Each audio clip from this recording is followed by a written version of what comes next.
Coming to you live from the Christ the Healer TV studios at the beautiful Lake of the Ozarks. This is the 1412 Live, helping you to do the works and the greater works. Here's your host, Don Allen. Hey, welcome everyone. Appreciate you taking time to join me today. I'm back in the box here at the 1412 Radio Network studios, and I'm joined today by Miss Millennial. I think you qualify for this. The 20-something Tower of Tattoos. My friend and co-host Shy is with me today. Yes. Good to be in here today. Yeah, last week was good, right? It was good.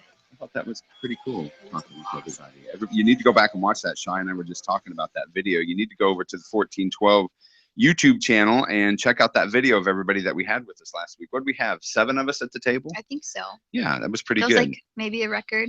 Yeah, I think so. We couldn't fit them in the box. Right. I wouldn't fit them in the box, but it was good. We had a bunch of other 20-somethings from all different backgrounds and life experiences, and they have one thing in common. I think this was pretty cool, that they're all actively serving God in ministry or about to go into some ministry organization.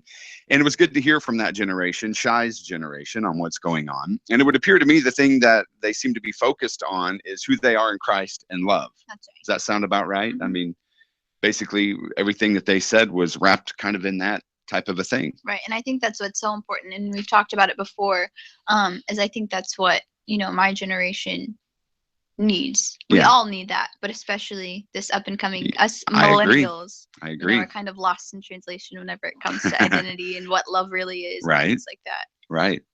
So something my generation has missed, if you ask me, because I was raised believing that your identity is you had to go to church. That's really how we were made to feel. I mean, it was tied to going to church. And if you missed a church service, then you were led to feel like that you were on the edge of hellfire and damnation. I mean, it was. I mean, you would get the interview process. If you missed and you walked in the door back in the day, where were you last week? And I mean, you had to have an excuse. You had to have a legitimate. If it wasn't good, I don't know if there ever was a good enough excuse. Right. It was rough, man. I mean, it was a bad deal. And, you better tuck that dress shirt in, iron those slacks, tie that tie just right. I remember this was back in the early 2000s, just to make my point here. I came out of a Bible college where you had to wear slacks and a tie and a button-up shirt every day. I'm so sorry. I'm still a little scarred by that. But I came out of that into a church associated with that school. And I remember on a Wednesday night, this wasn't something that was even on a Sunday morning. It wasn't a special meeting. It was just a Wednesday. It was just a Wednesday night. No guest speaker was there. Just a normal Wednesday night church service. And I can remember there was an elder at the church about 10 years older than I am. At that time, I probably was around 30 and he was around 40. And but we both, and again, this wasn't anything that was planned. It wasn't like we talked about it or had some big discussion behind closed doors, behind pastor's back. Hey, what are you going to wear this Wednesday? Does this make me look fat? yes, it does. But no, we didn't even talk about what we were going to wear, but we both showed up wearing jeans and a t-shirt on a Wednesday night. Uh-oh. And I mean the pastor, this is no lie. The pastor grabs us and takes us to the corner of the room and he says, "What is wrong with you two? What are you thinking dressing that way? If I had to call one of you up to minister tonight, what if God had me call one of you to come up and preach dressed like that? Kenneth Hagin is rolling in his grave right now." I mean, I couldn't believe it.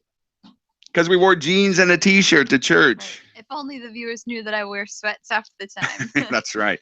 And look at our cool shirts, those that are watching. We've got our cool shirts on. We have our resistance shirts on, the resistance shirts on today.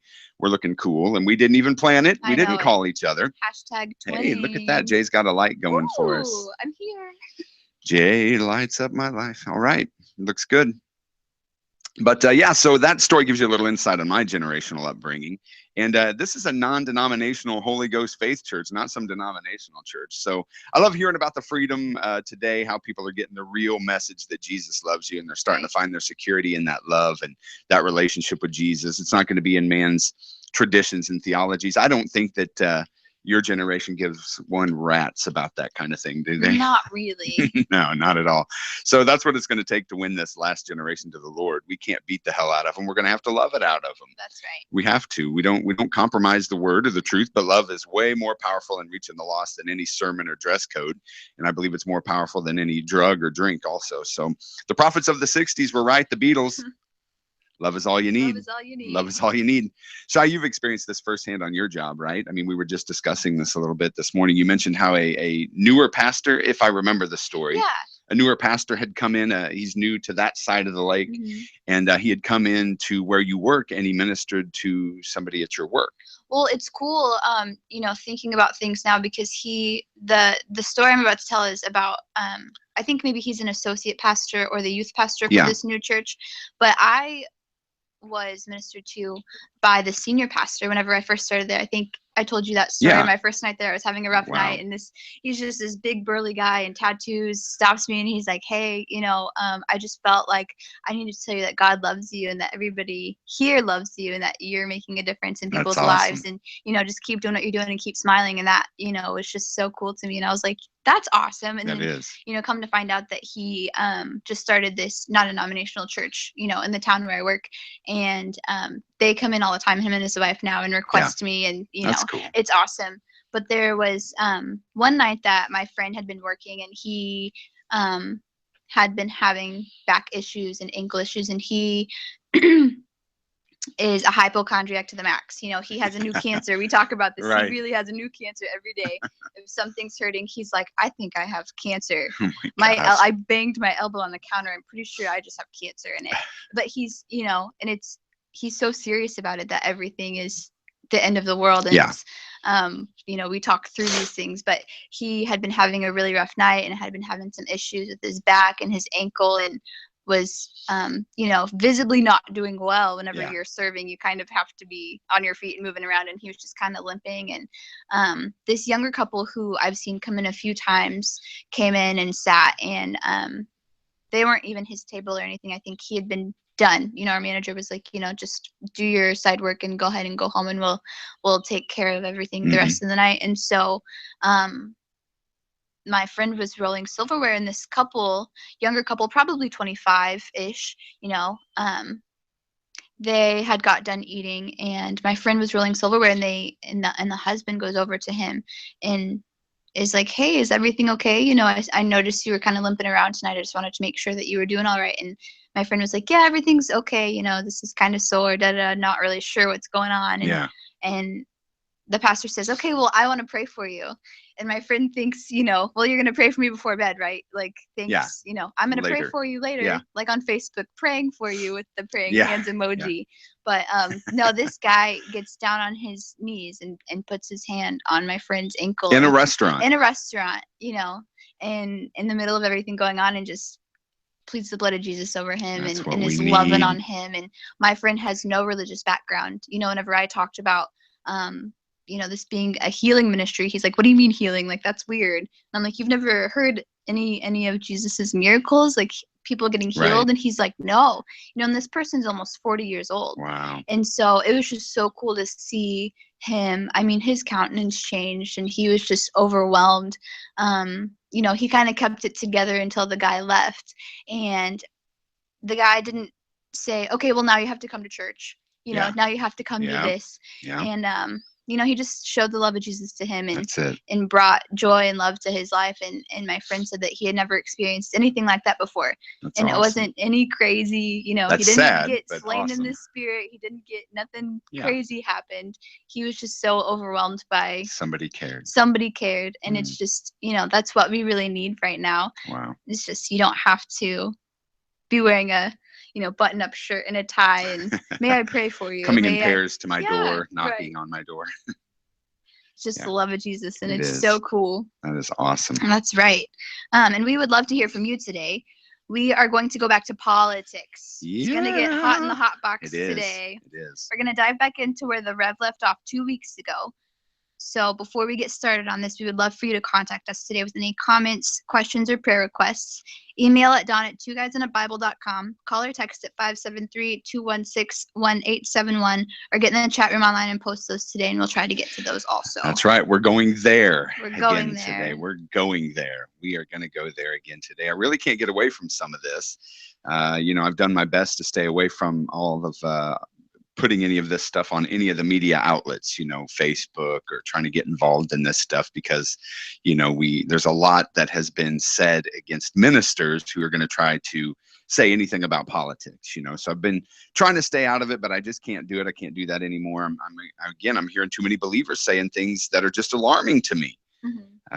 There's a lot of deception, and it's an evil thing. And I know that I'm being told that I cannot legally talk about politics because it's just such a fine line. And I'm being told that as a minister of the gospel, as a preacher, who some of you trust, possibly, some of you have called and shared your lives with me and asked me to pray for family. And I've met many of you. I've talked on the phone. We've been asked to help guide and pray and believe with you in some of the most private times of your lives, as well as some of the most trying times. And yet now we can't help with this. We can't talk about politics. Right. I can talk about spouses cheating on each other. I can talk about kids taking drugs and transgender, you know, kids turning transgender or gender fluid, or, you know, whatever's going. I mean, we can talk about all that, but I can't talk to you about politics, they say. Well, they can say whatever they want to say, but that's what they're saying to pastors and ministers.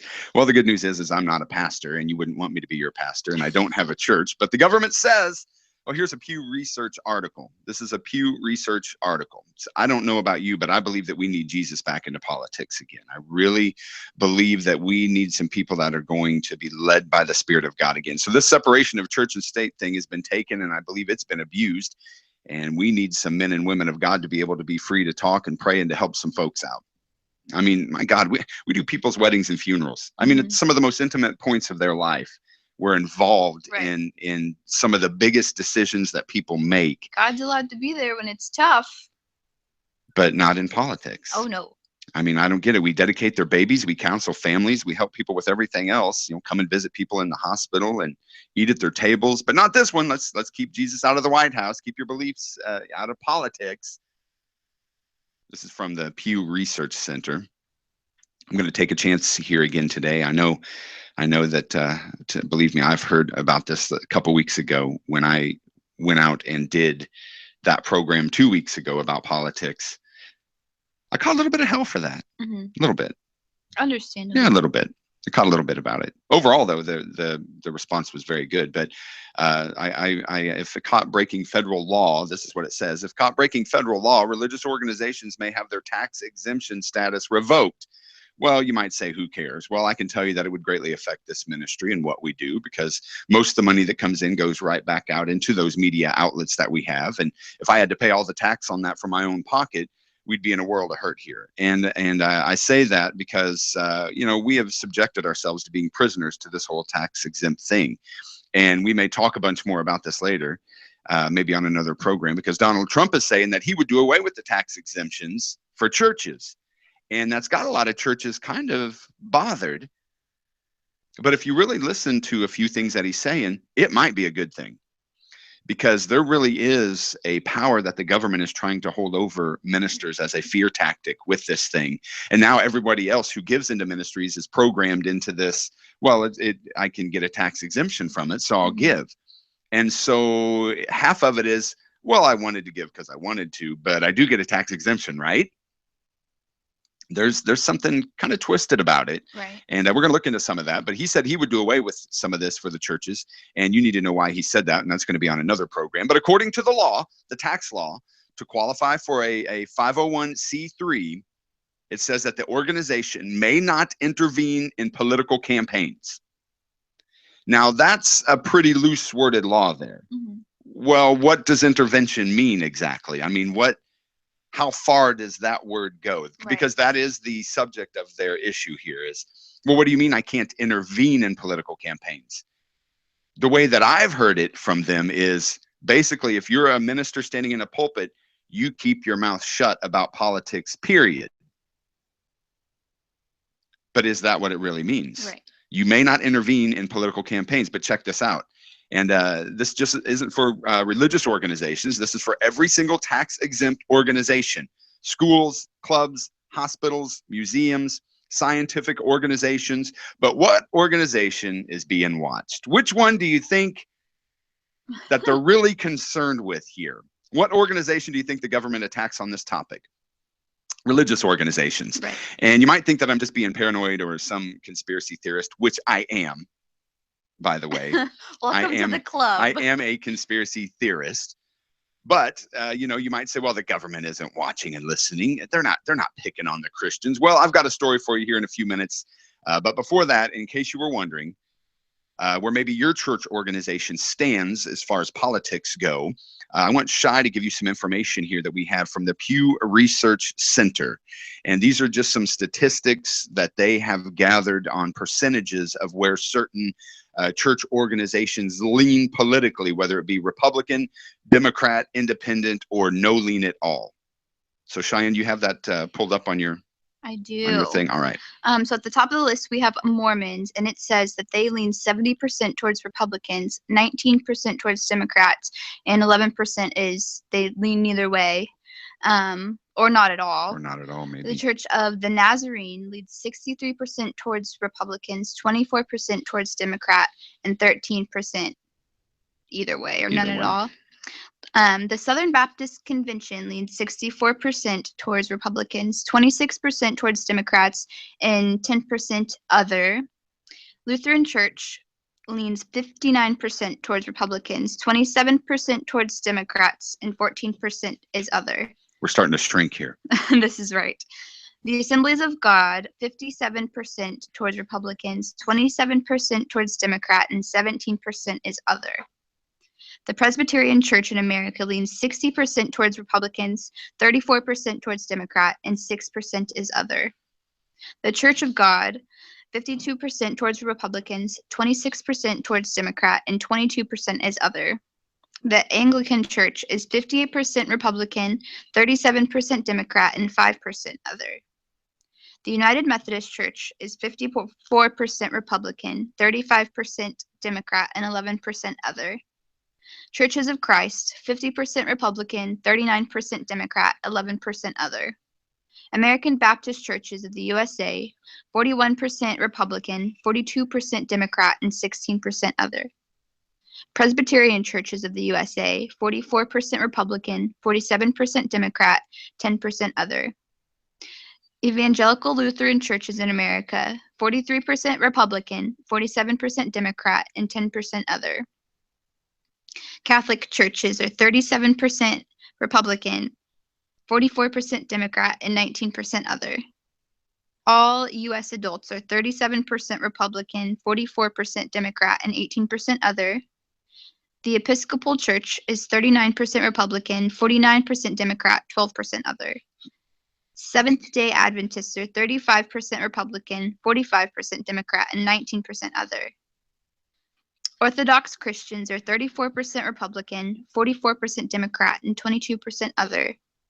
Jehovah's Witnesses are 7% Republican, 18% Democrat, and 75% other. They just don't even care. They don't. United Church of Christ is 31% Republican, 58% Democrat, and 11% other. Jewish churches are 26% Republican, 64% Democrat, 9% other. Agnostics are 21% Republican, 64% Democrat, 15% other. Muslim is 17% Republican, 62% Democrat, and 21% other. Surprise! Hindus are 13% Republican, 61% Democrat, and 26% other. Buddhists are 16% Republican, 69% Democrat, and 16% other. Atheists are 15% Republican, 69% Democrat, and 17% other. Surprise! Right. Church of God in Christ, 14% Republican, 75% Democrat, and 11% other. Unitarian Universalists, 14% Republican, 84% Democrat, and 2% other. Now this next one bothers me a little bit. Right. The National Baptist Convention is 5% Republican, 87% Democrat, and 8% other. Wow. And the African Methodist Episcopal Church is 4% Republican, 92% Democrat, and 4% other. So there you go. That was taken just earlier this year. So why is that a big deal? Well, when you begin to look at how 4 million evangelicals did not vote last time, you can clearly see here at the top, what we didn't mention to you is from the Mormon on down to the Church of God. Those are evangelical churches that all lean heavily towards the Republican Party. And when 4 million evangelicals did not vote, well, then what party do you think it affected? Of course, it was the Republican Party. So that was taken earlier this year, Pew Research poll. Overall, that's where these organizations stand. And you might want to ask your pastor or church leader where they stand or possibly lean. Maybe not them personally, but the church organization as a whole, your local church, you might ask which way that they lean. I think it's our right to know, and I think that they should be able to tell us. I think you need to know where these who have so much influence in our lives, I think we need to know where they stand. Right. And I think if they don't want to say, that should be a red flag to you, possibly. I told you we have a story for you. So who do you think the government is targeting on this whole 501c3 law? Hospitals? I think they're targeting hospitals, sending in maybe some fake patients, to see if anything political is going on. Maybe libraries, sending in some, some people that go into libraries. No, it's churches, and it's spilled over into the local governing bodies as well in some of these local towns, and they are using this as a control tactic and a fear tactic to control the influences of religion in politics. This is from Charisma Magazine. The article is IRS agents can pose as clergy to spy on churches. Not IRS agents posing as book clubmen entering into libraries. Not IRS agents posing as art critics. Yeah. This was originally brought to light by the New York Times. A rule in the IRS claims that an agent can pose as a member of a church to spy on that church. Reverend Patrick J. Mahoney, director of the Christian Defense Coalition, states, "It is troubling and an outrage that members of the IRS can pose as members of the clergy to gather information for the government. The First Amendment and the foundational principles of religious freedom that have long been embraced and honored by our nation are being trampled by these rules. The church and faith community are now being faced with the reality that the government is sending IRS agents pretending to be members of the clergy into Christian meetings, gatherings, and services for the distinct purpose of the government spying on them. Also, American citizens must confront the fact that when they share their concerns with a member of the clergy, they may be talking to an IRS agent." Right. This is clearly a trampling of the First Amendment, which affords to every American the right to freely worship according to the dictates of their conscience without government interference or harassment. It is the role of the government to protect religious freedom and faith and not use it as a tool to try and gather information or to spy on their citizens. What makes this policy even more disturbing is the fact that the IRS is implementing it. This is the same organization that is facing blistering criticism in congregational hearings for attacking the political beliefs and views of citizens in groups that the government does not agree with. Simply stated, this policy by the IRS must be dropped immediately. I agree. Let's give you a quick reminder here. Something that they decided to bury, and they threw some people under the bus and they moved on. We didn't get to hear about it too much. So let me refresh your memory, if I can, all of our listeners out there. Back in 2013, I believe it was, the Government Accountability Office said that the IRS illegally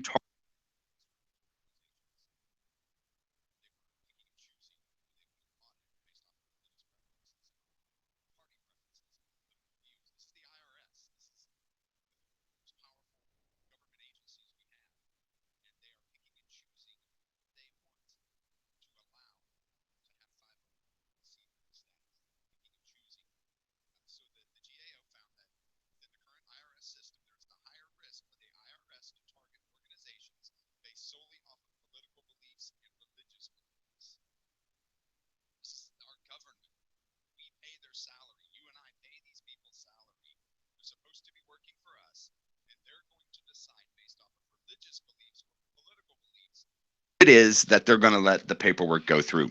They stated in 2013, when all this came out to public knowledge, they promised never to do it again. We won't do it again. And we promise, we pinky swear. Double pinky promise. I promise we won't do it again. Well, they lied, it says. It says the IRS mistakenly, this is just, I want to beat my head against a wall when I read stupid stuff like this. It says the IRS mistakenly, I mean, you can't make this stuff up. Hashtag people. Oops. Yeah, oops, sorry. It says they mistakenly rehired around 300 employees that had been previously fired or asked to leave for employment issues ranging from fraud, falsification of the documents that you sent in. So they falsified documents to unauthorized access to your tax information, spying on you to see where you stand, and what you gave to, what organizations did you give money to, political and religious, have you been giving to, and they target people. Oops, we hired 300 of those same people back that we fired when we said we would never do it again. We promise. We promise we'll never do it again. So I tell you what, we'll fire these 300 people that have been doing it, and then we'll just rehire them later. We'll accidentally, yeah, mistakenly. Oops. Have you ever worked for the IRS before? Yes. Oh, well, go ahead. Perfect. You have experience. Have you ever targeted a religious organization before? Absolutely. Yeah. Okay, you're in. You're in. Give this guy a desk job. So, you know, they just acted like this was the most ridiculous thing ever to accuse them of. And then our president comes out and he finally says, okay, well, they did. You know, this is after everybody else already knew they did. And so, you know, we're going to fire anybody who did this. That's it. So Lois Lerner, director of the IRS Exemptions Organization Division, she lied under oath about the whole thing. And again, this took place over an 18-month period where they purposely drugged their feet, lost files, altered them to make them unusable.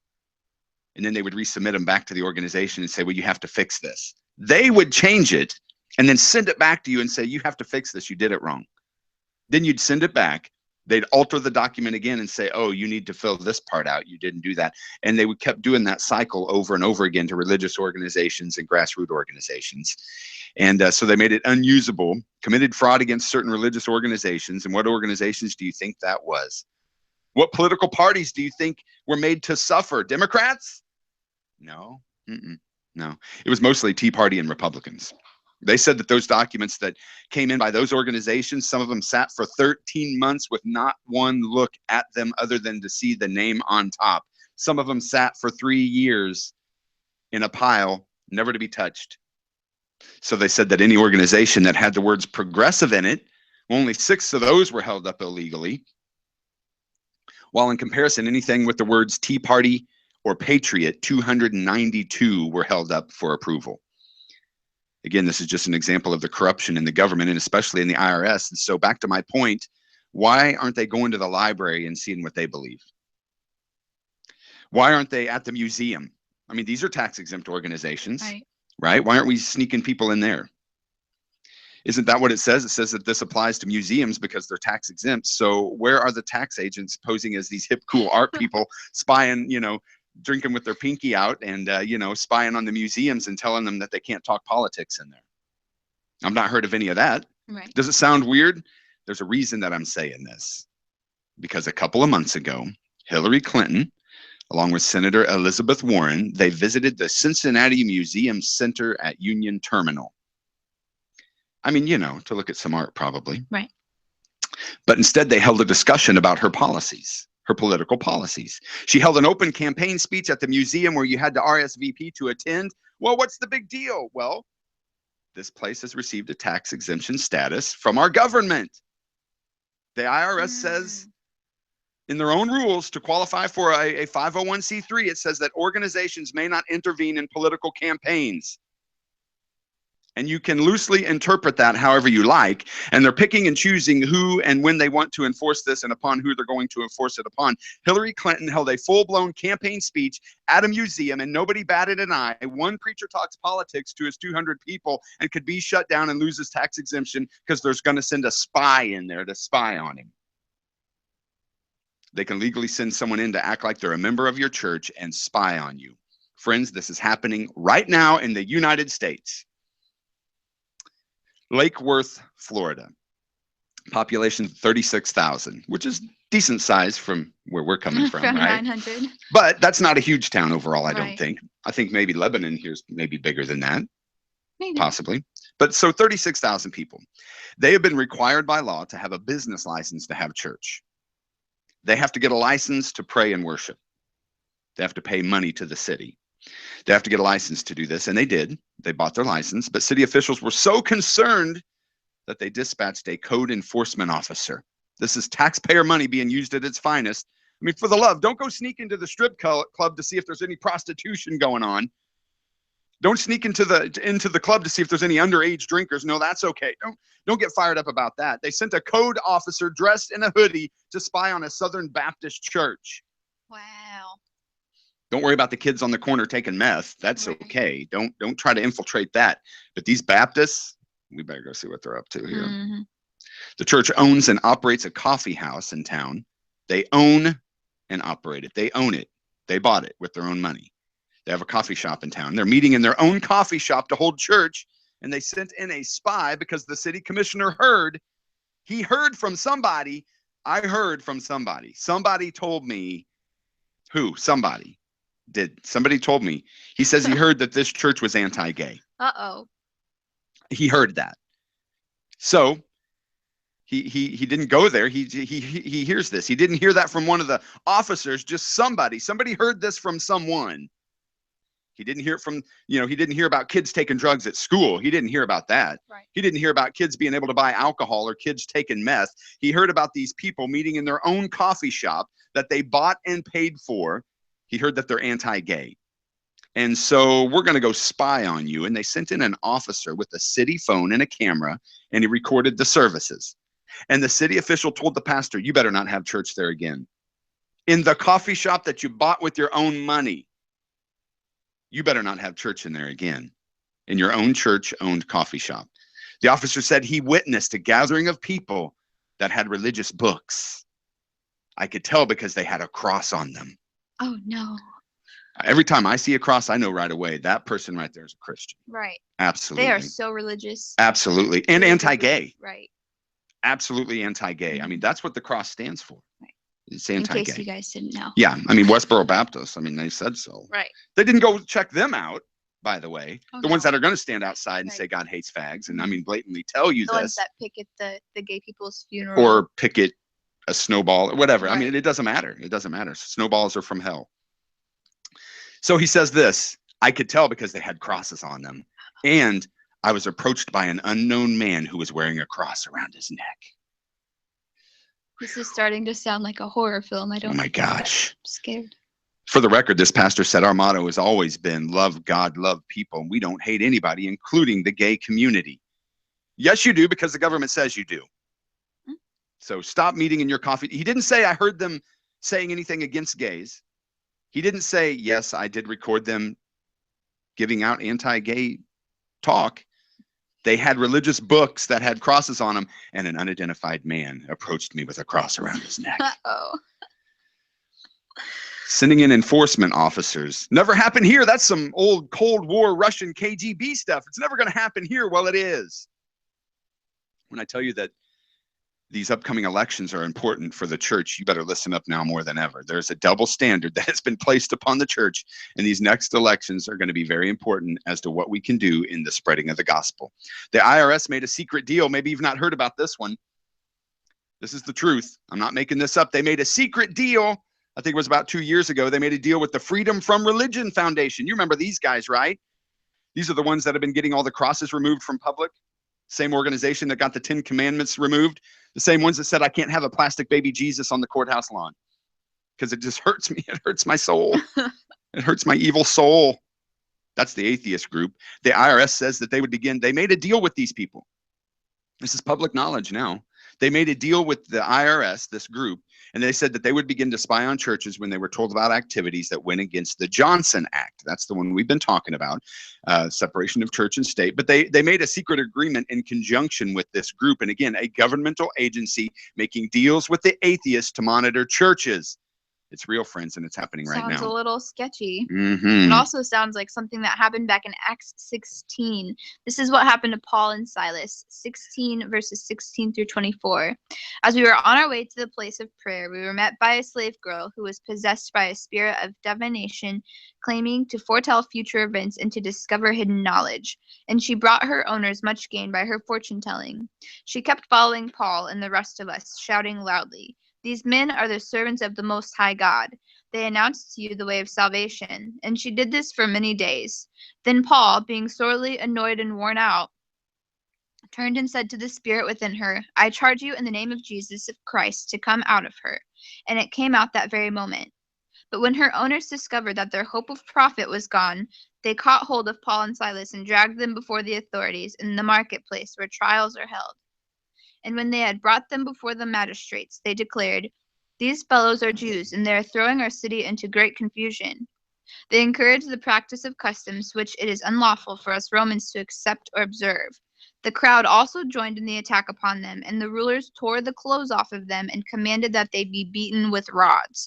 And when they had struck them with many blows, they threw them into prison, charging the jailer to keep them safely. He, having received so strict a charge, put them into the inner prison, the dungeon, and fastened their feet in the stocks. So because of Paul's belief that this woman should not be allowing a devil to help her in fortune telling, he cast out the devil, and the guys making money off of this get mad and have these guys arrested for their beliefs. Yeah. One of them said, well, they preach stuff that we Romans don't believe. They had these guys stripped and beaten with rods and tossed into the inner parts of the prison simply for their beliefs. And really was all around money, and that sounds about right. Right. Today we have it was not necessarily, well, I guess it is a question that came in. Got a question. Jean says, why don't we just vote for the Conservative Party as a whole? Maybe Trump is not the Republicans' choice, but she says our Conservative Party, he is part of the Conservative Party, and he will have a heck of a cabinet. So that's something to ponder right there. Again, who's he surrounding himself with? In the days to come, we are going to talk about the vice presidential picks. Where they stand, the cabinet members that their rumors are flying around about who's going to be supporting, playing the supporting roles in government. Because I do believe that overall, when we look at the president, that's okay. But who is he surrounded with? Right. I think a lot of these people will be able to speak into their lives. So that's definitely something that we're going to talk about later. But friends, we're going to have to take a hard stance against the devil like Paul and Silas. And I know that's not very encouraging when Cheyenne says they got beaten with rods and tossed in jail. That's not very encouraging. Into the innermost. Yeah, like stripped, down. beaten. Right. And thank you, Jesus. We know the end of the story, though. They worshiped God and they got out of it, and a man and his family got saved. That's right. They went right back to doing the work, even though the government said that they had to stop. Well, they didn't stop. They relied on the power of God. And when are believers going to be believers again? When are we going to talk some common sense again? We've lost all of our moral compass because now we are so political and we're so over-medicated on media that if Trump hiccups, we know about it. If Hillary gets a new dress, we're going to know where it came from, the designer, and how much she paid for it. I don't care. And yet we seem to not give 1 ounce of care when it comes to the real issues. I saw something yesterday I thought was really good. And again, I'm not endorsing any candidate here. I'm going to let you choose. I have to say that because it'll seem like I am, but the facts are so ridiculously stupid here. I really believe that I don't have to endorse anybody if you'll just listen to the facts. But I love this thing I saw. It had a picture of the 2 candidates, and I won't even say their names. Just 2 candidates. They who shall not be named. I'll let you hear this, but it had pictures, and under the pictures, it was running down what has taken place in their political careers, and it's titled Candidate Misdeeds. Candidate Misdeeds. And under one, it said leaked U.S. security secrets. Under the other one, it said mean things. Under the other one, it said got people killed in Benghazi. And the other one, it said mean things. Corruptly rigged a primary, said mean things. Has multiple enemies who have disappeared. And under the other one, it said mean things. And really, this is where we're at. Last week, while the thousands of emails are coming out about how the DNC and certain female candidate is corrupt, and we're going to talk more about that today probably, but we have leaked emails. These are really their emails with their names on them. Yes, they were obtained illegally, I suppose, but it doesn't change. See, this is what happens in America right now. We're so upset that they were obtained illegally, we don't even care what they say. But they were, you got those illegally. It still says what it says. Right. That's like if I was passing a note in school. See, that's how we used to do it, Shy. We didn't have phones where we could text our love and our adoration to Susie across the room. So we had to pass notes. And if that teacher grabbed that note, it didn't change what the note said. Well, you just grabbed that note. It's none of your business. Well, it doesn't matter, but the note still said what it said. We have leaked emails showing that they absolutely broke laws. They're immoral. They're corrupt. And the news just could not get enough about a crying baby at a Trump rally. I had to hear about how Donald Trump kicked out a woman out of a rally because her baby was crying. That was on the news for 2 days. Trump kicked out a woman with a baby. See, he doesn't like women. Or babies. Or babies. He hates babies. He hates babies. He hates them. All of his kids were born 20 years old. He hates babies. Trump demanded it. Full grown. He doesn't understand what it's like being a woman with a child. He's so insensitive. In reality, he was joking. He addressed the situation about the baby and said, we love babies. And he's at a rally with thousands of people, and he's talking about the baby kept crying, and he said it could stay. And now because the baby's not stopped, he said, well, maybe take the baby outside. And they all laughed. Everybody laughed, and the media. It was a fake laugh. It was a setup. It was. There probably all wasn't even anybody in the offended. room. This is an actual line. Trump throws a baby out of arena. That's what it said. Trump throws baby out of an arena. Even the mother said, that's not how it happened. That's not what happened at all. And even if he meant it, that's what we're going to talk about. A week later, a news reporter from Iowa came at Trump with a camera and said, how do you feel about throwing that baby out of the arena? Nothing about leaked emails showing absolute corruption in the Democrats. Nothing about leaked voicemails that have Hillary saying some very damning things. No. Democrats are getting a pass, people. That's just the truth. The world is on fire. This man is a presidential candidate. And this is the question you have for him is, why did you throw a crying baby out of your rally? Why do you hate babies? You hate babies and women. The other candidate is surrounded by daily scandal I can't even keep up with. But that's what we're going to focus on. We better wake up. We have so many scandals now with the name Clinton attached to it. I can't even keep up. But Trump, his scandals are what? He got a small loan from his father of $1 million. Trump, that's not a small loan. What do you mean a small? I mean, that's what's got people fired up is that he called $1 million a small loan. 15-second video. Yeah. Of him saying that. I got a small loan. Oh, nobody died for that loan, my friends. Nobody died for that loan, people. Trump says that women are hot. He's a womanizer. Friends, I think women are pretty hot. I like women. I don't mean that in a bad way, but it's in a man to hopefully he likes. Right. He's a womanizer. Look at his young wife. She was naked back in '95 as a model. She was naked. Let's report on that. Is this the woman you want as a first lady? She was posing nude back in '95. Uh-oh. She was 25 years old. Now, look, I'm not advocating posing nude. My point is she's 48 years old now. This is a big scandal rocking Trump. The woman he's married to posed nude 23 years ago. Good Lord. Don't go back and look at what I was doing 23 years ago. Please don't. But again, nobody died. Nobody disappeared because she posed nude. I know there's much more important topics, and we're going to try to dive into a few of these today. I don't even know where to start. I can't even keep up. I need Cheyenne to bail me out right now. That's right. And as bailing out goes, we're coming up on a break here. And when we get back, we're going to look at the hot topic of third-party voting. We do actually have a third party, in case y'all don't know. If you guys didn't know. I haven't It's not heard Chief about it. Wannadoobie. No. And that third-party candidates gained some in the polls. So let's talk about that, and let's talk about the children of these candidates if we get that far, right after the break. This is the 1412 Live. Don't let the hair fool you. Shy knows her word. Don't go anywhere. This is the 1412 Live. In John 14:12, Jesus said, Very truly I tell you, whoever believes in me will do the works I've been doing, and they will do even greater things than these. now is the time for the greater works of Jesus. Wednesday, September 7th through Sunday, September 11th. Be a part of the 2016 The Time Is Now revival at Eagle Ranch Cowboy Ministry in Collins, Missouri, featuring Don Allen, host of Christ the Healer TV show, Evangelist Kim Ware, Revivalist Kirk and Angela DeMars, and Pastors Mark and Kimberly Spellman. It will be a time for people to come unplug, soak up the word, and experience his presence. Don't miss the 2016 Time Is Now revival, Wednesday, September 7th through Sunday, September 11th at the Eagle Ranch Cowboy Ministry in Collins, Missouri. For more information, eagle-ranch.com. or spiritfm.org. The time is now. Hey, this is Matt from TwoGuysAndABible.com. You're listening to the 1412 Radio Network. It might be the best thing you put in your ears all day.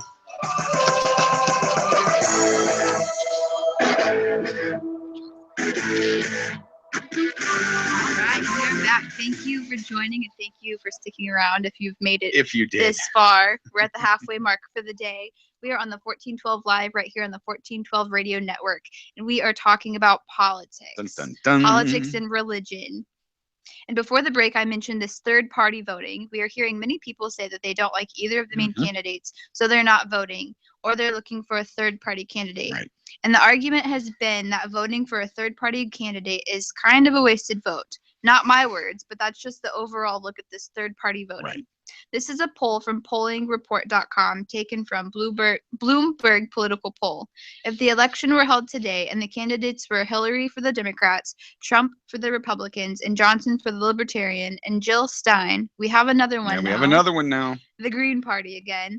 But how would you vote today? The polls show that out of a whole 749 likely voters, Clinton leads with 44%, Trump in second with 40%, Johnson in third at 9%, and Stein sitting in last with 4%, with 3% still unsure. And again, that's just one of the many polls. We have Mammoth's University poll with different numbers, but the same outcome. ABC is the same. Fox News shows the same this week, but historically, how was third-party voting gone? Since 1990, candidates in 32 of the 380 Senate elections have won 5% of these votes. These are third-party candidates. They have received 5% of the votes, and only 2/3 party candidates have won, and both of those were in 2006. Now let's look at the presidency. There are a bunch of elections we can talk about, but what about the big one? In the 38 presidential elections since 1856, only one man, Lincoln, is the only one who ran and won under a third party. Which was a good one. Right. That's a good one to win. I mean, he's but only one. That's crazy. Yeah. It's just one. That's the facts right there on third-party voting. So you do have a choice, and we have the Green Party with Stein sitting at 9%, Johnson sitting 4%, and Johnson sitting at 9%, and one president who has won under a third-party name. Just something to consider. So you're saying there's a chance. Like 1 out of 38. Yeah. No big deal. Yeah. Let's look at some polling numbers here. I hate looking at polling numbers on TV because I don't trust them. And I don't trust any of them. And I'm going to tell you why, because this is a pretty cool thing here. How about this? Let's just start by looking at how today's Americans do business, right? This is social media. That's what everything's about today. It's all about social media. Some of these things I don't even have a clue. You know, my kids laugh at me when they throw out the latest whatever. And I'm just, you know, it's like when I talk to you about cassette tapes and you're like, What? What's that? What is that? I know you can like do something with the pencil, can't you? Like, oh my gosh. Is it rewinding? Yeah, it is. It is. But let's start at looking at social media. Something with a pencil. Let's look at social media numbers. And again, this is just for grins here. You can read into this however you want. But I think that we like to say that today's social media has a hand on the pulse of what's going on. And I think that's true. I think that is really true. So on Facebook, what about Facebook? This is the gospel of Facebook. I mean, I mean, my mother is on Facebook. I know, it's so cute. I love seeing her name. She's on Facebook. Trump has, what is it? 10,174,358 likes. Clinton has 5,385,959 likes. So that's pretty important in today's society. Popularity. Right. That's pretty important. I mean, she almost has half. But she leads in every other poll in the news media. Out of a whole 749 people that we talked to. Whoa. In Maine. I don't know where. I'm making that up. Live stream posts. This was last week's numbers, but you're going to get the idea. Trump, when they're holding live stream, which again, that's a cool thing that they're doing now, going live stream video. He had 135,000 likes, 18,167 shares, and 1.5 million views on one of his last week live video streams. Clinton had a live video stream that had 11,000 likes, 0 shares, 321,000 views. That's the stats, friends. I don't make it up. 0 shares. No love. Twitter, which has landed Trump in the spotlight with some very troubling tweets before, but Twitter, and again, this is a really huge deal when you look at the direction that our country has gone in social media, but Trump's Twitter followers are at 10.6 million. Clinton has 8.1 million followers. Well, and I think social media is such an important thing to look at because I know for me, I don't really watch TV. I don't. Right. We just kind of talked a little bit about. Well, the group that we went and talked to for Burning Couch. Right. Right. They're all under 30 years old, and said, we don't watch TV. Right. I mean, a majority of people that I know don't have cable. Everybody has Netflix or Hulu, and that's, you know, if Right. you don't know about those things, we don't have the news on there. Do you use a pencil? To rewind it? Yeah. No, it's usually on, you can do it on your computer. But, I mean, that's how I've gained my information about all of this is, you know, from social media, and not necessarily just statuses and things like that, because those are usually pretty ignorant, but articles and it's almost like we're up against a war here of, you know, other generations watching the news and getting their information from that, and then we are allowing ourselves, because like let's say maybe not even my generation, let's say my parents' generation trusted the news. I mean, there was no way they were going to lead us wrong. And maybe they didn't back in the day, or maybe I'm naive, but and now today, so I grew up under that thinking, well, the news is what you watch to get your information. And then all of a sudden you're finding out they're not telling you the truth. That they're wrong, that everything has been wrong. And I mean, I grew up with my grandparents, and so, you know, news is always on the TV. One of the TVs in the house, it's always been the news. And now, you know, growing up under that and being told that you've been lied to about everything, you know, and that everything really is everything distorted. I thought of you was a lie. And so you really do have to look to social media outlets and these well, and all the big news outlets, the newer ones of today, they're all on Facebook now. And so it's kind of odd, you know, you say the gospel of Facebook, but it's almost like we have to trust, you know, what are you going to trust, the news or Facebook? And it's so silly. I would trust Facebook over the news. We've come down to this, but social media is such a big deal with people my age and getting information about what's going on. It's true. A recent survey stated that Trump has 30% more Twitter followers, which actually translated into real votes. 70% of his followers are real supporters, and 90% of those have a real solid voting history. Live streaming video, Trump averages 30,000, Clinton 500 live viewers. And we here on Tuesday night, we get 60 to 70, so I feel pretty good. We're sneaking up on Clinton here. Actually, 2 weeks ago, our Tuesday night class is pushing 400 views, but I'm not quite ready for the presidency, I don't think. We're working on it. Yeah, we're working on it. How about Instagram? Trump has 2.2 million followers and Clinton has 1.8 million. Reddit, Trump has 197,696 to Clinton's 24,429. There's a Hillary for Prison Reddit page that has 55,228 followers. Wow. That's, I mean, more than she has on her Reddit page. Which says something. But with the recent leak of illegal activities happening in the Democratic realms, where leaked emails suggested illegal activities in the primaries against Sanders by the Clinton campaign, 2 researchers from Stanford released a paper examining whether primary election fraud favors Clinton. In primary states with paper voting, that's where they still use papers. I don't even know. The only paper thing I have is the Bible in my notebook. They use pencils. Does it have a cross on it? I don't think so. It's blank. Nobody would ever know. Religious. That's right. Material. Yes. But you mark your candidates on this paper, whatever that is. Sanders won 51% to 49% over Hillary Clinton in those states that use paper.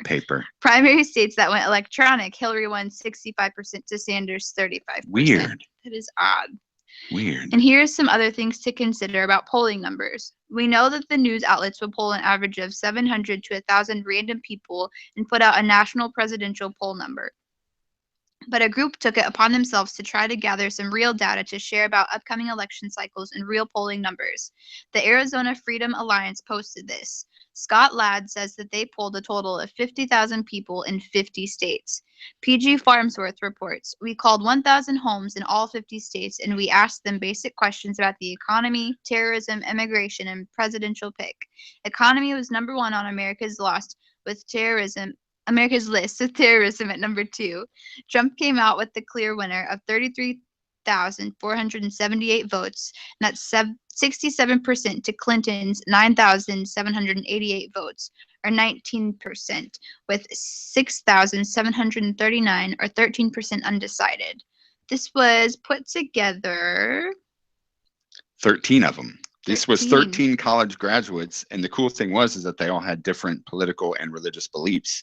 That's right. And they polled registered voters by lists obtained and accumulated 33% Republicans, 33% Democrats, and 34% Independent. So to me, that's a real poll. Right. I think that's something that I would believe, you know, to call 1,000, because they don't even call 1,000 people usually on the news outlets to get a poll, and they called 1,000 in every state and then broke it up. What did it say? 33% Republican, 33% Democrat, 34% Independent. That's a real poll to me.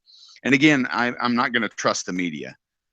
I mean, they are in the pockets of the politicians, and you know it, and I know it, and they mostly lean to the Democrats. That's the truth, and you know it is. I mean, that's just the facts. Well, and I saw this thing. I'll have to find it, but it was the family tree of media and politicians, and it's talking about how all of these executive whatevers are married to you know, politicians and media. They're all. We'll have to take a little look at this. Here's something very interesting. Let's connect some dots with these polling numbers. Let's connect some dots. Here they are. They're going to show that usually on average, they're going to poll around 1,000 people, and they're going to put it together, and they're going to put out a polling number for you to see. And it's all these big news outlets and media sites and newspaper organizations. So let's play that game today called Connect the Dots. Is the news media corrupting the polling numbers? Are they being truthful in reporting? Do they lean towards a certain party or a candidate? Would they have any reason, as Shai might be indicating here? Could there be some connections? Would they have any reason to lean one way? Let's connect the dots today. Let's start with ABC News. We have the ABC senior correspondent. It's one of their top news anchors. Let's see if we can connect any dots with her. Well, looky here. She's married to Obama's White House press secretary. We won't name anyone's name, but it was the press secretary before this one. How about CNN? Now, listen, certainly they don't have any reason to be leaning in any certain way. Let's see if we can connect any dots here. Well, the president of CNN is married to Hillary Clinton's deputy secretary. I wonder if that affects how they report on the candidates. Surely Probably not. No. I bet they're professional enough to keep it separated.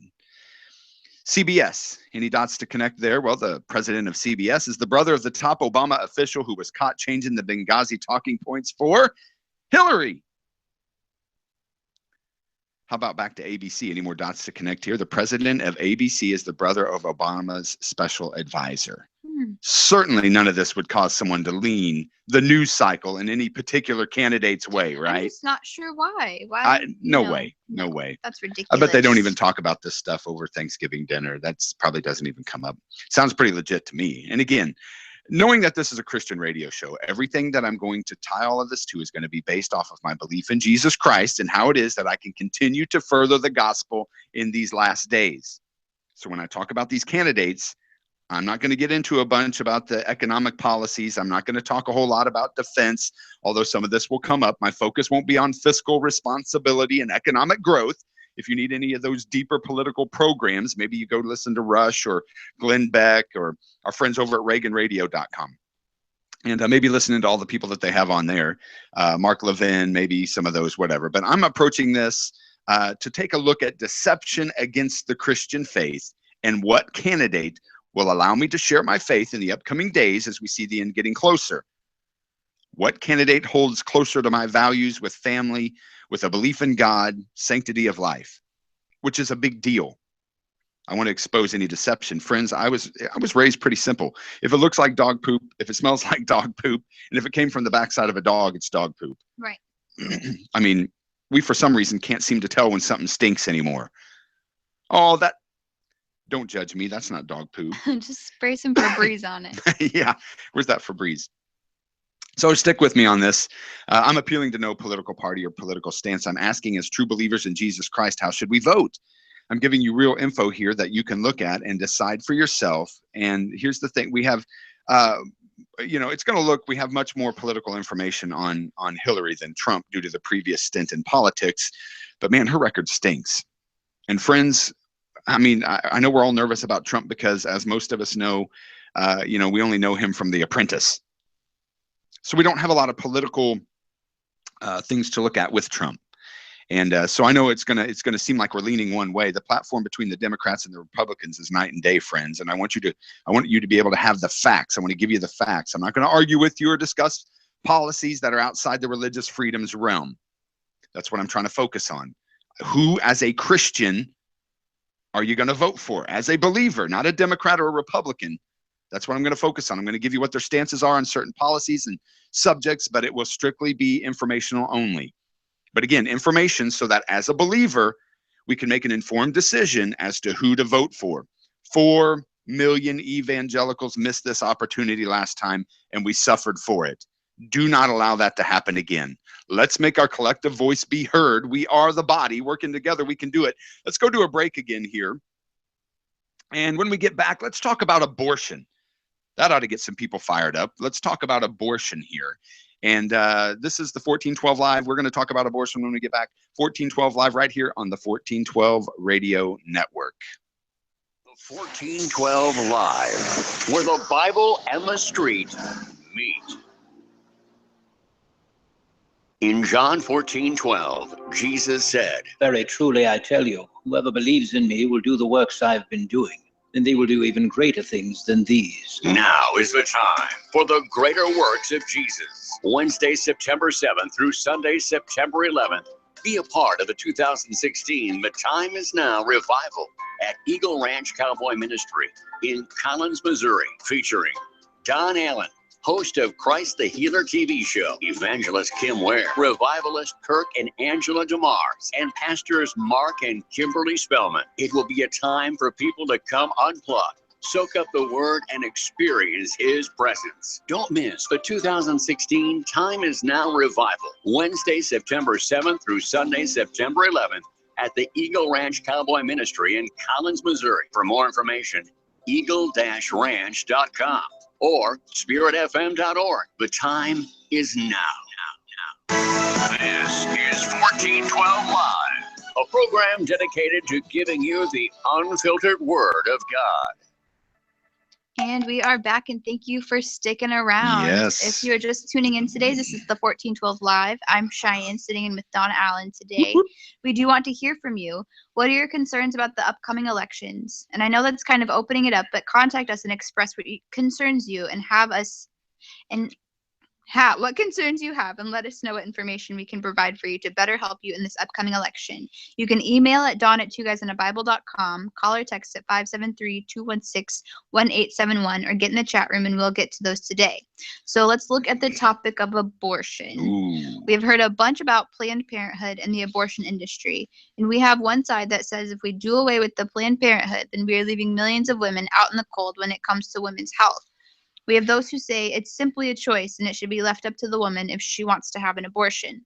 Others say abortion should only be allowed in extreme cases like rape, or if the health of the mother is in question, and others says no abortion all the way around. So let's look at some statistics here. The CDC put out the following report in 2014. There were an estimated 954,000 abortions in 2014, down from the 983,000 in 2013. That's a bunch. That is a lot. That's good that it went down, but that's still a ton. Yeah. And that's only the ones that are reported. Right. How many Right. at home? It's got to be over 1 million. Oh, absolutely. 21% of all U.S. pregnancies end in abortion. The highest numbers of abortion are coming out of California, New York, Florida, Wyoming, South Dakota, and North Dakota. These are per capita stats. Taken from a statistic in 2012, 85.3% of the abortions in the U.S. are from unmarried women. Girls under 15 account for 0.4%. That's crazy. Yeah. Under 15. Here are some alarming stats. Why do abortions occur? Women gave 3 top reasons why they have abortions. Number 1 reason, 75% of the women who had an abortion said a child would interfere with work, school, or responsibilities. Jeez. The rest fell into finances or having relationship troubles already. And here's the big argument. What about women's health? 12% are recorded having an abortion because of physical danger to their health. And the other big argument, what about the women that are raped? 1% aborted because of a rape. The cost of an abortion on average around $451. 40% of underage abortions occurred without the parents knowing. Man, there's something wrong with that. Mm-hmm. It bothers me. Let me tie in something biblical here. This is like Pharaoh in Egypt. This is what I think about when I hear abortion. There's a spirit attached to killing anyone for any reason. And when he sent out that decree that all the firstborn be killed, It was an evil thing, and it launched, I believe, into the world that murderous spirit. Not like a spirit before. I know there's always been that kind of a spirit on the earth, but this was a purposeful killing of innocent children. And that's exactly what abortion is. I can't. And again, common sense here, people. When a woman conceives, what's that inside of her? A clump of rogue cells. It's not a puppy. It's not a puppy. If you leave that in there long enough, what comes out? People come out. Humans. All of us were that so-called fetus clump of cells at one point. Mm-hmm. All of us. Every single person came from this. So why do we try to act like that's not what's on the inside of a woman? Why do we try to say that's something else? And in our minds, we try to act like it's just something else. Why do people try to tell us it's not a human until it is a human? That's what it turns into. It doesn't turn into, when I take a seed and I plant it in the ground and it's a apple seed, what am I going to get? Apples. Right. Hello. It's apples. People try to tell us it's not a human until. Why is it that you can get thrown in prison for killing a pregnant puppy and not a human? I don't understand. Wake up, people. It's sick and it's a spirit. So let's talk about abortion here. Women's rights. I know it's a hot topic, and I'm willing to stick my neck out as a man that's never carried a human being on the inside of them. But I am a Christian man, and because of that, I am against abortion. And I'm going to tell you something else as well. I was adopted at birth. And this means something to me because it could have been different. My birth mother, was an unmarried 16-year-old, and she put me up for adoption. But here I am, and now I agree that part of the problem is that adoption is way too expensive. It's ridiculous. $10,000 to $15,000, up to $40,000. Now, I'm all for the regulations, but the cost is a bit much.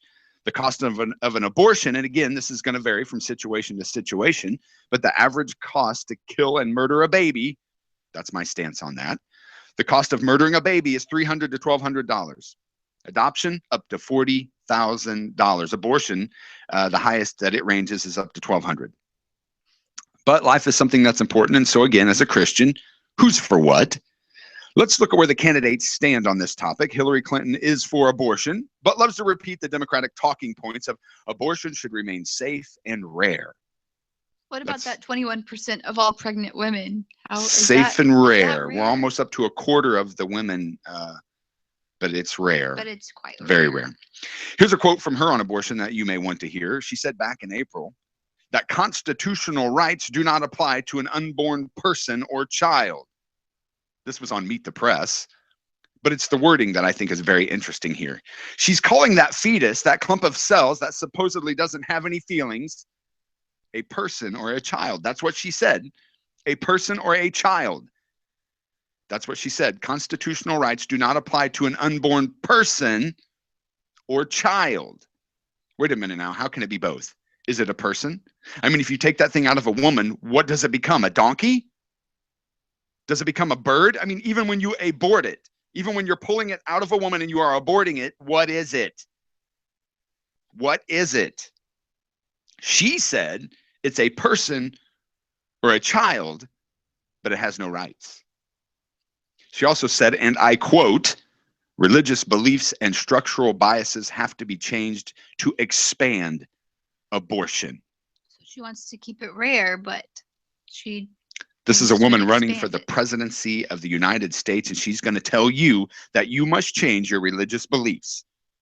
She said again in a speech to the Women in the World Conference, in order to expand worldwide abortion, deep-seated cultural codes, religious beliefs, and structural biases have to change. Again, religious beliefs have to change, she says. She went on to praise Margaret Sanger. Planned Parenthood was created by this woman for the purpose of killing blacks and other non-white babies. Hillary said, and I quote, I admire Margaret Sanger enormously. Her courage, her tenacity, her vision. Her vision. Her vision was to exterminate blacks. That's what she is quoted as saying. When the House passed the Pain-Capable Unborn Child Protection Act, this is based off of experts saying a child can feel pain at 20 weeks inside the mother, she slammed the passing of that bill. See, she sees herself smarter than the medical experts. You can look up all these claims. But again, scientists say that babies can feel pain at 20 weeks. And she says that's not based on sound science and refuses to believe the medical experts. But she called them children and persons, but they have no rights and they can't feel pain. But if you magically pulled this person out of, if you magically pulled this person or child out of the mother, it then suddenly can feel pain. But no, according to Hillary, they cannot, because she's way smarter than the medical scientists. We know Planned Parenthood pours cash into her campaign. Even 9 employees got together. These are just people that work at a Planned Parenthood clinic, gave her $10,000. That's job security, I'm sure. Even after the videos came out of abortion clinics selling baby body parts, look that one up, she said she is proud to stand with Planned Parenthood. And finally, she likened pro-life Americans to terrorists. So there you go. Donald Trump, where does the old Trumpster stand on this issue, Shai? Trump has said many different things about this topic, and he said he would change the Republican platform on abortion, saying it should include exceptions for rape, incest, or a mother's health. A couple months ago, he talked about the Supreme Court nominees that he would pick someone who was pro-life. He's tossing around the idea of overturning Roe v. Wade, the landmark decision by the Supreme Court that made abortion legal. At one point, he advocated punishments for those who get abortions. He also believes that Planned Parenthood should be defunded. He did go on to say that as far as Planned Parenthood is concerned, he believes they have helped many women who have cancer and other health issues, but he disagrees with the abortion part of Planned Parenthood. And this is my issue, because that's what the Democrats scream all the time, that if we do away with Planned Parenthood, then we're against women. It's the war on women, because they help so many people. Listen, nobody in their right mind is against anybody helping somebody with cancer. This is an insult to our intelligence. Defund Planned Parenthood. Oh, you hate women. You don't care about their health issues. No, we hate abortion and the killing of a human life. That's what we hate. This is like saying that I don't like, that when I say something against Obama, it's because he's black. Right. No, his policies suck. That's why I don't like him. I don't care about his skin. But this is what they're always going to do. If I want to get rid of Planned Parenthood, it's not because of the abortion issue. It's because I hate women's health. Right. It has nothing to do with murdering babies. No, because they will not let go of the abortion aspect of Planned Parenthood, because that's what pays the bills. So we are laid out to look like we hate women. Stop insulting our intelligence. Nobody is against women's health. So to fund Planned Parenthood, take that money, place it back into the hospitals, and fund women's health through the private physicians. How hard is it, people? How hard is that plan? Take the money, the $500 million. $500 million goes to Planned Parenthood. You mean to tell me that you can't take that money and reallocate that back to the states and have them set up women's health clinics minus abortions? Please stop. I'm all for it. If we're already spending that kind of money, then fine, continue to spend that money and set up clinics minus abortions that will still provide women with all the health care necessities. But stop saying that because we want Planned Parenthood defunded, that we hate women. They got caught selling baby parts. And instead of going after those that were caught on camera, this goes back to my note passing issue. Instead of going back to, they see these that were caught on camera selling baby parts. This violates Title 42 USC 289G-2. In case you were wondering. They were caught selling. Go look it up. Yeah, go check it out. Check it out. They were caught selling hearts and brains and livers and organs and even hands. 1 in 5 clinics were doing this. Might still be, because no, don't go after the ones caught on camera admitting that they're selling baby parts. Go after the people who made the video. They're going after the people. That's what they did. They went after the makers of the video. They didn't go after the people that were selling baby parts illegally. The grand jury indicted 2 people behind the videos, felony charges for tampering with a government record. They declined to indict anyone from Planned Parenthood organization that were on video, their face right there for you to see, admitting to breaking the law. The video makers were found guilty because they edited the video to look worse than it was. How can it be much worse? They're admitting to selling baby parts. We get this much for brains. I watched the videos. Right. They edited the video to make it look worse than it was. Never mind the fact that still stands that they admitted to selling baby parts. But no, because the video makers created a fake business to fool them into talking with them about selling baby parts. That's the problem. You can't make up a fake business. Just that's too absurd. sneaky. That's sneaky. Stop that. No, baby parts. Baby parts were being sold. The world's gone mad. Gary Johnson on abortion. This is your third party candidate that doesn't have a snowball's chance in hell, by the way. I just thought I'd throw that out there. According to the statistics, please. Lincoln. I mean, which was awesome. Won, though. Right. Statistically, right? I mean, but it was Lincoln. It was Lincoln. That does give us some credibility. Yeah, he's pretty cool dude. I love his hat. Did he kill vampires or something too? Absolutely, he did. You know he did. Gary Johnson on abortion says, let the states decide. He supports a woman's right to choose, leave it up to the woman, and he's for parental consent. Jill Stein says that this is the Green Party. Jill Stein says that regardless of religious backgrounds or beliefs, all employers should have to provide employees with birth control coverage. Religion and healthcare have nothing to do with each other, she says. She says health insurance companies should have to cover free birth control. You remember the Hobby Lobby issue, the contraception mandate. Obama came in, and with the passage of that law, Senator Nancy Pelosi said we have to pass it to see what's in it. And we all said, golly gee, that makes sense. Good Lord. Hobby Lobby took a stand against the contraception mandate, saying it infringed on their religious beliefs. Really, the issue wasn't that they didn't want to have to pay for it was they did not want to have to pay for the abortion pill, the morning after pill. They're not against some forms of preventative birth control, but again, the government had to come in and say that they were against women's rights to birth control. And I find this very amazing, again, and this covers a lot of stuff here. Shouldn't it have been, McDonald's? Should it be McDonald's problem to have to give their people birth control? I mean, let's really look at this. Mm-hmm. When I go to McDonald's, wrapped up inside of the cost of my hamburger, I'm going to pay for this girl's birth control. Your fake hamburger. Hey. No, they use all natural ingredients now. Okay. I mean, here's the thing. So if that's how it's going to be, then shouldn't McDonald's have to start providing condoms for the guys then? Right. I mean, I'm talking about equal rights now. I mean, this is how I'm making a ridiculous point. Save your receipts from the weekend, boys, and turn those into the manager. She'll be sure to get that covered for you on the condoms that you bought this weekend. Hobby Lobby stood up. And they were threatened, and they were told that they were going to suffer millions of dollars in fines, millions. And they stood their ground, and they said, we'll close this company down before we allow the government to tell us that we have to bend our beliefs. This is never, ever a separation between my religious beliefs and anything. If you're a true Christian listening, there is no separation here. Right. My religious beliefs are woven into my very being. This isn't something we lay aside. Just the very fact that someone would say that we need to adjust our religious belief tells me they don't have a relationship with Jesus like you and I do. For Hillary Clinton to come and say that I need to just adjust my belief to accept abortion.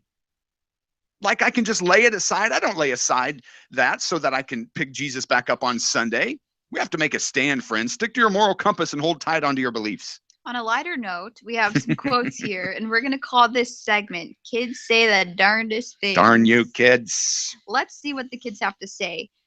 And I mean, I've always been told that when you put a group of kids in a room and listen to them, you'll figure out who their parents are. So let's look at this. This is a quote from Chelsea Clinton. I find it very insulting sometimes when people say to my mom, my dad, or me that they question our faith. Now remember, they count themselves as Christians, and they are just like you and me, and so I'm asking if this is something that one of your kids would say as a believer. She says, I was raised in a Methodist church, and I left the Baptist church before my dad did because I didn't know why they were talking to me about abortion when I was 6 in Sunday school. That is a true story, she says. She goes on to say, my mother is very deeply a person of faith. What does that mean? What does that mean to them? A person of faith. Yes, she is a person of faith. Do you believe that Hillary is a deep person of faith like you might be? Is it the same? I'm asking you today. This is from the woman who said that we need to lay aside our deep-seated religious beliefs. It is deeply authentic and real for my mother, and it guides so much of her moral compass, but also her life's work. She says her faith is deep and authentic, and her faith guides her moral compass, which guides her life work. What? Her life's work. Chelsea went on to say that a woman's right to choose is at the core of our human rights. How about Ivanka Trump? Donald's daughter. What does she say? She basically repeated only what her father has said about the topic. Yeah, there really wasn't anything out there that she had said personally about where she stands on abortion. I don't know. But we do hear what her father says, and that's kind of what she was repeating. But I do find this very disturbing that, she's going to talk about her deep faith that is guiding her as a moral compass. And it's authentic. And it's authentic. So you want to tell me that she stopped and she was praying and said, Jesus, what do you think about abortion? Let's do it. Let's do it. I have a problem with that. Right. Because that's what she's saying is guiding her decisions. Right. Her deep moral faith. So where do you stand today? Where do you stand as a believer in Jesus Christ? Who best holds the values you hold concerning abortion? That's basically the topic we got to today was abortion. Who are you going to trust to do the right thing? Who's going to appoint the right Supreme Court justices that make the decisions that are going to affect us all? That's a big deal. Supreme Court justices are coming up. I know there's a lot, of course, so much more that we could say about this topic. But I think we have a pretty clear idea about where the candidates stand. And the thing that bothers me is how certain candidates, and again, this is a hot topic, but how certain candidates are going to say that they're really religious, but then they don't hold up to those standards. Now, again, I'm not saying, for instance, Trump talking ignorant, and says some of the dumbest things and then says, well, I'm a Christian. I want to talk deeper issues. I'm talking deeper issues than just popping off at the mouth saying dumb things, because I do that and I'm still a Christian. Right. I mean, I'm talking about some of these real solid things that when you go back and look at these people's lives, what have they really believed? Where have they stood? Because you can go back and find video on these people from years ago, even though Trump wasn't in the political arena necessarily, right. But he's been on plenty he's had of a shows. lot of coverage. Absolutely. I mean, just through The Apprentice, and then of course just through he was on I think there's a video of him way back on with Oprah. And anyway, you can find stuff on him. He was on Little Rascals. What? He was one of the dads. Yep. That's crazy. You would know this. Yeah. You would know. That's pretty cool trivia right there. I know there's a lot more that we can say, but again, I think there's a pretty solid stance here. I'm not expecting that anybody's going to hold to a candidate's view 100% across the board. I'm asking you who's going to best fit your beliefs, because I know we're not going to agree with everything. There's no way. There's no way at all that we're going to do that.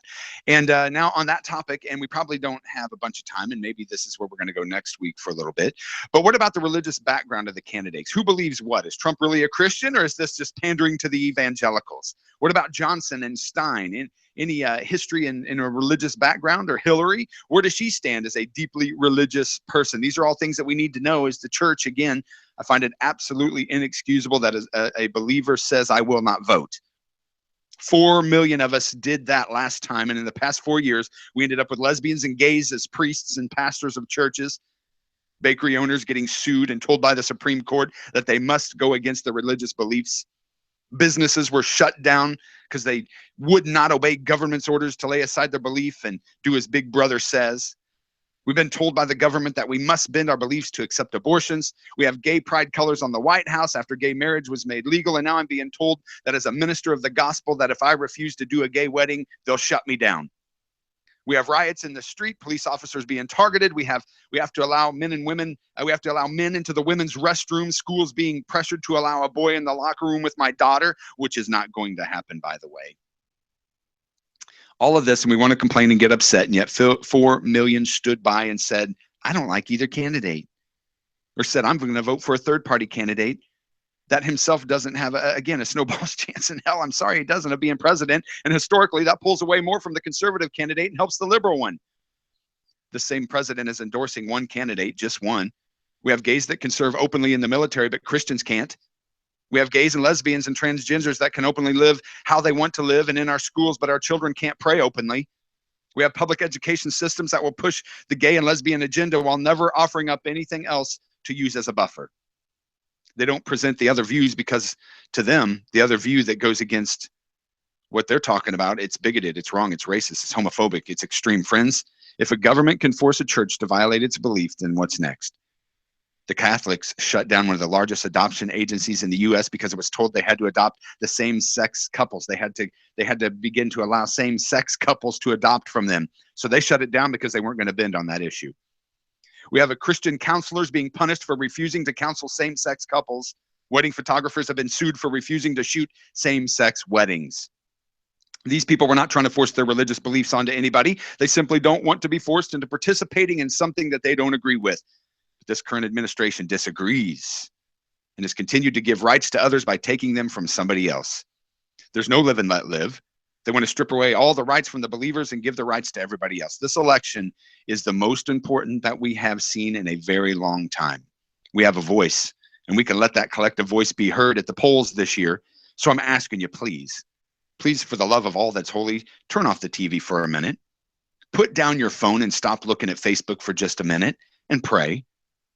Pray and ask God, who do you want me to vote for? Why can we trust God with all these other life decisions and we fail to stop and ask him, who should I vote for? Ask him. He says, if any lacks wisdom, let him ask, and the Lord, he'll give it to all men liberally. Ask him. See, this means that you'll have to admit that maybe you aren't the Facebook political science major that you thought you were. Facebook and social media have made more political experts out of people than any college ever has. Stop and pray, and then listen. That may be the hard part. Turn off the political static and just listen to that voice. That's right.